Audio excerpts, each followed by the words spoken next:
Deborah the Prophetess. Judges 4 and 5. Rewritten by Mary Cowley Takaoka.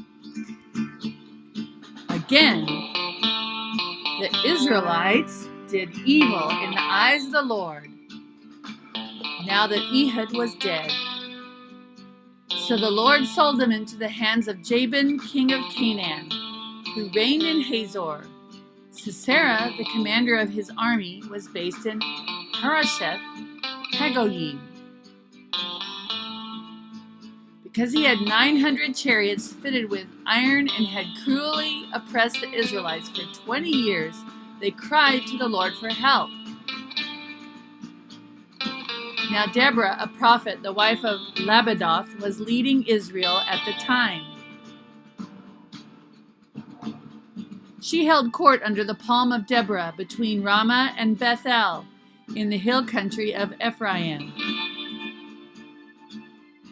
And the Israelites went up to her to have their disputes decided. She sent for Barak, son of Abinoam, from Kedesh in Naphtali, and said to him, "The Lord, the God of Israel, commands you, go, take with you 10,000 men of Naphtali and Zebulun, and lead them up to Mount Tabor. I will lead Sisera, the commander of Jabin's army, with his chariots and his troops, to the Kishon River, and give him into your hands."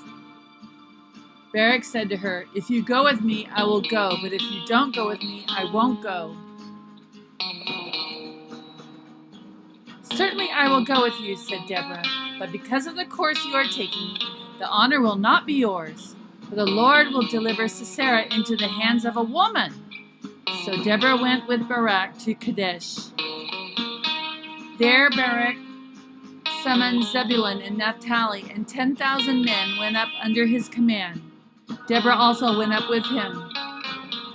Now Heber the Kenite had left the other Kenites, the descendants of Hobab, Moses' brother-in-law, and pitched his tent by the great tree in Zenem near Kedesh.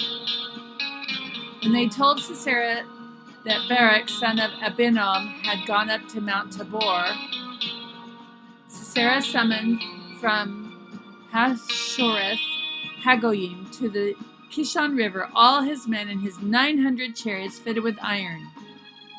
Then Deborah said to Barak, "Go, this is the day the Lord has given Sisera into your hands. Has not the Lord gone ahead of you?" So Barak went down Mount Tabor with 10,000 men following him. At Barak's advance, the Lord routed Sisera and all his chariots, an army by the sword. And Sisera got down from his chariot and fled on foot. Barak pursued the chariots and army as far as Harosheth Hagoyim, and all Sisera's troops fell by the sword. Not a man was left.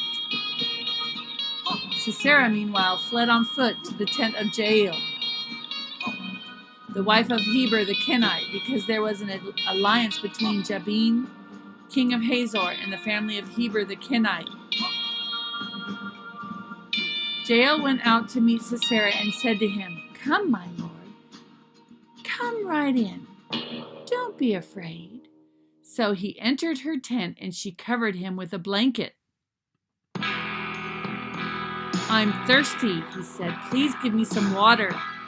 She opened a skin of milk and gave him a drink and covered him up. "Stand in the doorway of the tent," he told her. "If someone comes by and asks you, 'Is anyone in there?' say no." But Jael, Heber's wife, picked up a tent peg and a hammer and went quietly to him while he lay fast asleep, exhausted.